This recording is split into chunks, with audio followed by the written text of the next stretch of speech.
Monday morning. Happy Memorial Day. It's 12:50 a.m. on the East Oh, Coast. it's you guys. And we have just finished the AEW Double or Nothing pay-per-view. I am I'm just so discombobulated. This is a great show, but it was long. I am the big guy KG. This is the People's Choice Don Rodriguez, and we're gonna give our react to it, and we going to bed. Amen to that. God dang, they pulled a WrestleMania and did over 4 hours, I think, for Double or Nothing tonight. So we gonna wrap this up in reverse. Congrats, by hook or by crook, by mistake or by happenstance, to CM Punk for becoming your new AEW World Heavyweight Champion. I was a little disappointed. I thought that would be something special at the end of the match. After I was picking Punk to win because I thought the setup would be going forward, leading into Worlds Collide, would be appearance from Kenny Omega to start the program of leading up to Kenny Omega versus Adam Cole, but that didn't happen. So we'll see. That still could happen, but CM Punk is your heavyweight champion of the AEW world. Good match. Not a bad match at all, I would say, though. It wasn't. It was pretty good. I actually did watch it in its entirety. I did not fall asleep. I am wide awake. Was not match of the night. Even though it was for the championship, wasn't match of the night. So no, I will say booking wise, I was disappointed with the tag team championship match. Jurassic Express won. They beat Hobbs and Page and Keith Lee and Swerve Scott. Now, as much as I would have liked Lee and Swerve to get the belt, I was really hoping Ethan Page and Powerhouse Hobbs would have come out. It looked like it was almost about to happen a couple times, but they did not get the nod. Jurassic Express won because of Christian, really. So it's kind of interesting that Christian interference in their match helped them win the match. So you can look at that as a good thing, or Christian overstepping his bounds, so to speak, because it was still, not like him and Edge never pulled some shenanigans back in the day. So I find that kind of interesting that twice Christian interfered, and ultimately it led to Jurassic Express winning. Good match still, though. But yeah, that's not the ending that I wanted. I would have picked him if we would have done a pick down show. I will say this: one of the best spots in that match that I loved was Swerve taking Keith Lee's hand, getting up on a rope and bouncing off of Keith Lee to hit a backflip and take everybody out. I said, that's a spot right there. I would love to see more of that. That was good right there. I like that. Oh, yeah, they're a good tag team. I just think that Hobbs and Page are a little bit more solid as a duo. And I know it may sound crazy, but all ego Ethan Page may be the closest that we're getting to The Rock at this point. He had some not trying to be like The Rock tendencies, but if he developed and just they let him do a little bit more, like, man, he could be that next guy. He just has that rockism about him without trying to mimic The Rock, his little pose and the strutting and all the extra stuff that he was doing. Like, man, it's a spot on. So we'll see what happens with that. But I mean, he is your FTW champion for what it's worth. Now, I will say, in my opinion, match of the night is a non-wrestling match. The Anarchy in the Arena, which had Jericho's Appreciation Society, who won against Eddie Kingston, Santana Ortiz, John Moxley, and Daniel Bryan. That thing was just it made me forget about Stadium Stampedes. From the theme song, the Mox never ending almost. It was just all over the place. Period. So I thoroughly enjoyed that. Even Jim Ross didn't say it; he should have, but that was a slobber knocker. And we got some bloodshed too. Hey, bleeding all over the place. Yeah, I Extra like that. mustard, everything. Uh-oh. Lost it. You broke something? It's around here somewhere. Yeah, you Oh, can I tell. found it. Never mind. I found You can tell we're tired. it. Shout out to my girl Thunder Rosa for retaining the AEW Women's Championship. Shout out to Kyle O'Reilly for winning a major match on a pay-per-view against Darby Allin. Mm-hmm. An interesting match. It was pretty good. I like the story that they told. Was a Scorpio Sky, Paige Van Zandt, and Ethan versus Sammy Guevara, Ty Conti, and Kazarian. That was a funny little crazy match, but I like that they put that thing to bed. It's almost like Sammy Guevara and Ty Conti are like Macho and Elizabeth turned up 1,000, to where you don't want to watch them, but you want to watch them. Versus, how it was with Real Macho, and you just watching it to see what craziness he was doing. So Yeah. I don't know. And shout out to Ty Conti for coming out as Maleficent. Yeah, I like that. That was pretty good. I like that, and then that kick that she took, ooh, and going back to that Darby Allin match and O'Reilly gave Darby Allin a knee at the beginning of that match, and that knee was kind of stiff. It looked like it was an accident, but it was a little stiff. I had to shake the cobwebs out after that one. Yeah. Speaking of intros, Britt Baker actually had Rich Wood. She ended up picking up the victory, even though Ruby Soho had Rancid bringing her out for the female version of the Owen Heart Memorial Tournament. And on the men's side, pretty much, even though the matches were in reverse, saw the writing on the wall as Adam Cole, baby, beat Samoa Joe. But But did you get the feeling that I got during those two matches that whoever came out in the pink and black or the pink and white was going to win this? And that's exactly what happened. Oh yeah.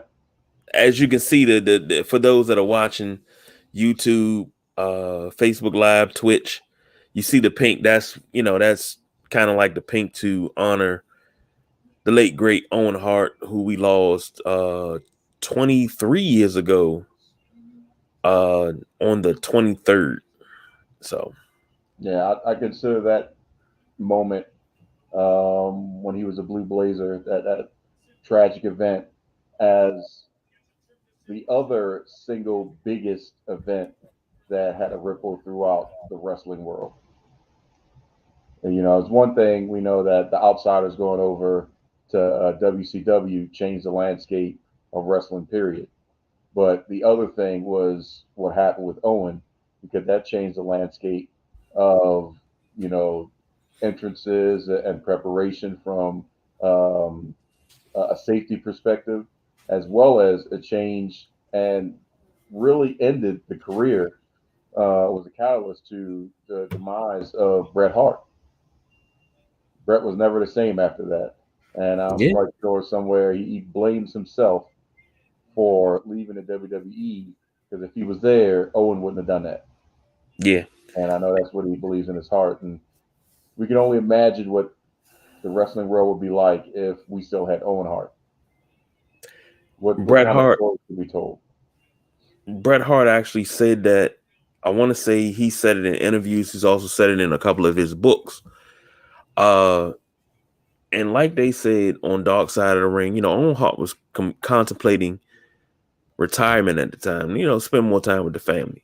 Now, if he would have hung on just a little bit longer, and then you would have had the infusion of Eddie Guerrero, Dean Malenko, Kurt Angle would have really came up.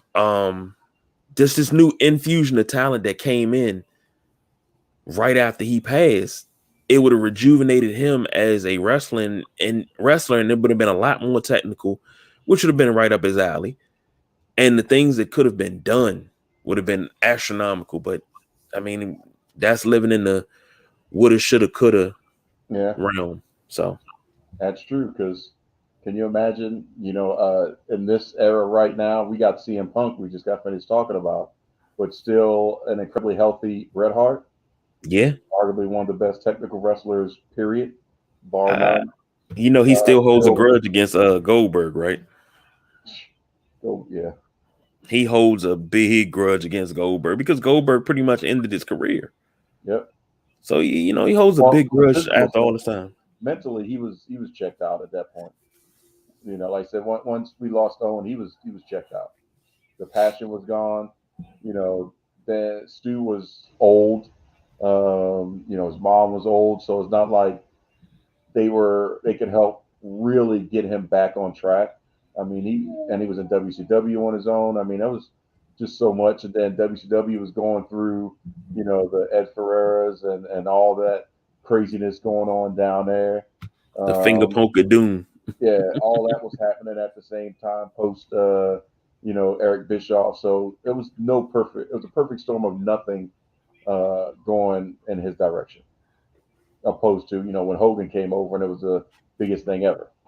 Mm-hmm. So I don't know. But we may have to do a show about Owen Hearts or some of our, greatest impressions. They did talk about, which I was surprised that they said it. Enough is enough, and it's time for a change. Arguably, my favorite ring entrance theme song from Owen Hart. Um, I mean, there's so many great memories from him being part of the Nation, him part of the Hart Foundation, him versus Brett. The family situation where he was ripping them apart and having them choose sides. I mean, there's so much that Owen did, plus all the stories that you like to hear about the pranks and stuff that he used to pull. And I was just a great spirit to be around. So it's cool that they have something in AEW to celebrate him, and we can finally celebrate him in a wrestling standpoint on live TV, on a pay per view, Mm-hmm. or anything else versus, WWE just dropping the ball and really not doing the right thing and saying the right thing to just recognize and acknowledge him. So that was that. And then we got your girl, Jade Cargill. Uh, had a good little match against Anna Jay. James's girl, Athena, showed up, and Stokely Hathaway. So it looks like the Baddies may become a nice little African American stable. Don't know what they're gonna call themselves yet. Smart Mark Sterling is on the out as it looks, so it's going to be interesting to see how this plays out come Wednesday. House of Black narrowly defeated Death Triangle. Um, Julia Hart helped out with that, which I didn't. I totally forgot that she was turning. So I wasn't expecting her to have any role in it, but they won. No disrespect there. Great match. Everybody put in work. I wish I could have seen a little bit more big spots from Pac, but great match. Uh, Young Bucks lost to the Hardy Boys, which I thought this may have been. It seemed like the Hardys were going to be losing this match and they would be retiring. Now, with them winning the match, I don't think they're going anywhere anytime soon. Not at all. So, I mean, it's no love lost. Nobody lost anything. It was just a great match for everybody. Now, we fast forward past all that because I wanted to get your opinion on this. There was a lot of speculation and scuttlebutt today over plane tickets and no shows, and if this was really going to happen. Even a Photoshop picture of Triple H and MJF. I don't know if you saw that one, Mm-mm. but MJF actually did put over Wardlow, so that way Wardlow can officially become All Elite. But MJF was there. He no showed he had an autograph signed that he no showed. So I'm like, okay. In my mind, I'm thinking maybe he did that to just keep his heel status and really build some heat. Then they were saying that wasn't going to be at the event. Nobody knew what was going on, where he was.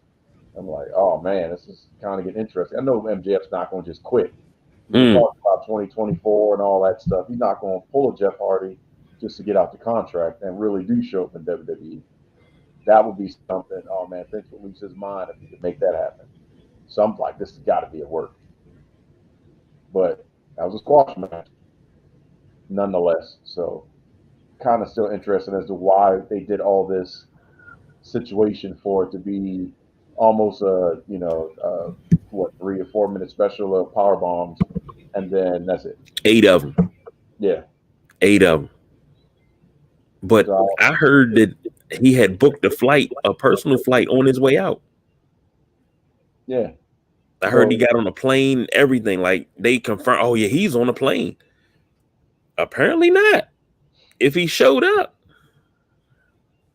See, that's I don't understand what all the pomp and circumstance was. If it was a work, it didn't really fall correctly. I would have rather them build up the speculation as to if he was going to show and not have it be the first match, get it done and get out. Because I mean, I don't know. Tony Khan wouldn't let MJF out of his contract early. That'd be crazy. No, that would be absolutely crazy. But he could sell or let Vince buy out MJF. How much is it worth to you? Well, first of all, Vince would be paying it. Fox would be paying it. Yeah. Or USA would be paying it. Or MJF could buy himself out of his own contract. Nah. I mean, it's possible. You can do it. He's not making that much. He's the third highest paid person, if I remember correctly. He's behind CM Punk. CM Punk is number 1, if I remember correctly. And somebody else is in front of him. I think it's Sting is in front of him. But yeah, he can't afford. I mean, he probably could, but that'd break him. Like I said, if USA or Fox paid that to buy him out of his contract early, shoot, that's still good business. And WWE needs a super heel on Raw for sure. Yeah. Super heel. But the problem is, and I don't think MJF is thinking about this, you can't cut those level promos on WWE. Speaking of level of promos, I see AEW likes to work blue on pay-per-views, I see. What do you mean? I missed it. What? Oh, man. The commentators, the mics that pick up the in-ring. Oh, yeah. I believe Britt Baker called Ruby Soho bitch.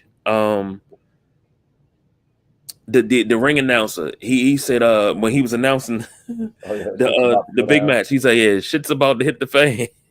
And I was like, oh! I was like a little kid that heard his parent cuss the first time. But it works. It works. Not having those type of restrictions on you that you got to censor what you say. And, it's a pay-per-view. So you don't have to censor. This is not network TV. This is cable to the max. I mean, it's not 90s cable. Right. Yeah. It's not 90s cable, but it's cable. Pay-per-view is nothing but cables to the max. This ain't Luke's Peep Show tape cable, but shout out to Luke's Peep Show. Friday nights while I was in high school. Yes, indeed.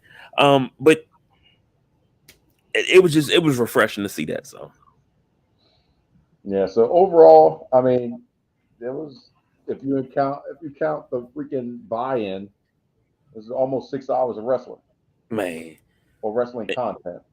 That's why if you had to give it an overall grade, what do you give it?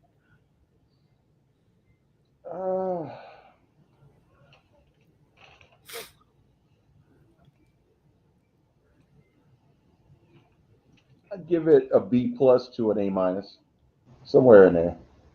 They had enough content. Yeah. From just a pure show. As a couple finishes, I would have changed. But the reason why I still rank it so high is I'm going to give shout out to Tony Khan, because if this was WWE, Lord knows on a WWE network, their own network that they pay for, that they control everything back then, they would have trim down some matches. So I give full props to them for actually, even by the time we got down to the triple threat tag team championship match, I'm like, they're gonna cut this short. They're gonna cut this short. Nope. They gave them the time that they were supposed to have. Every match had the time they were supposed to have. So just from that alone, that's props to Tony Khan for just making the decision. Let it be what it's gonna be. If it's gonna run long, it's gonna run long. But everybody got to get the full amount of time that I could tell to tell the story.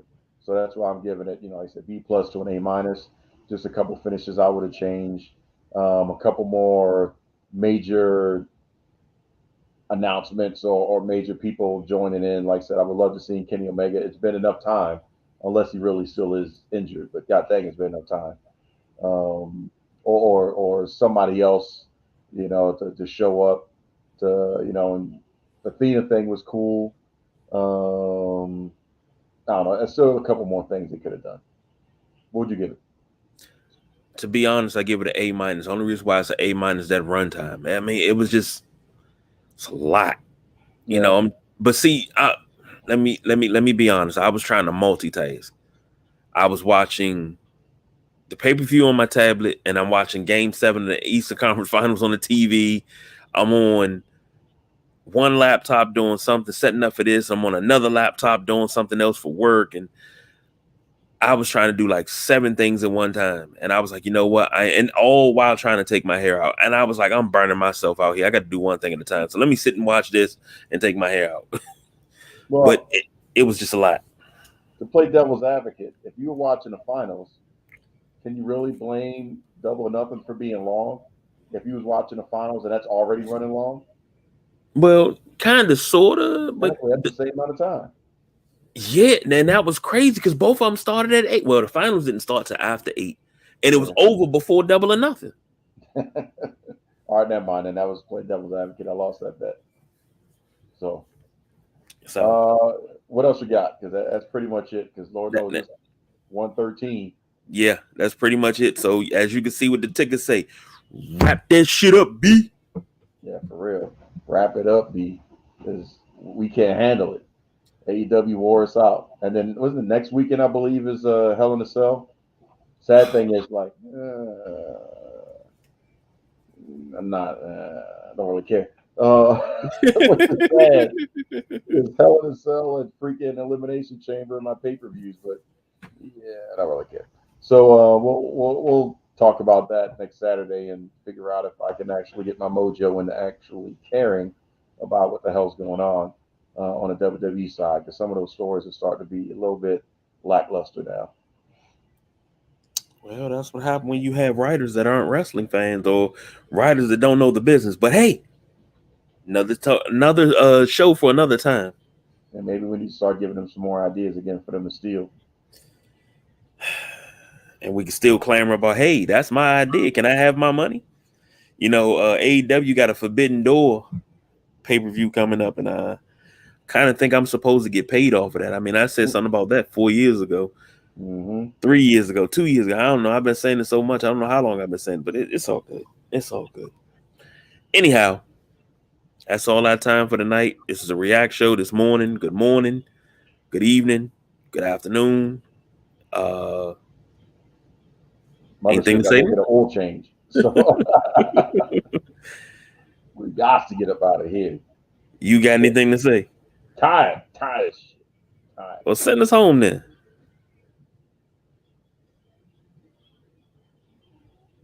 Oh, you want me to say my thing? Yeah, send us home. Oh, my bad. Diversify your bonds. Konnichiwa, bitches. When the stock market opens up.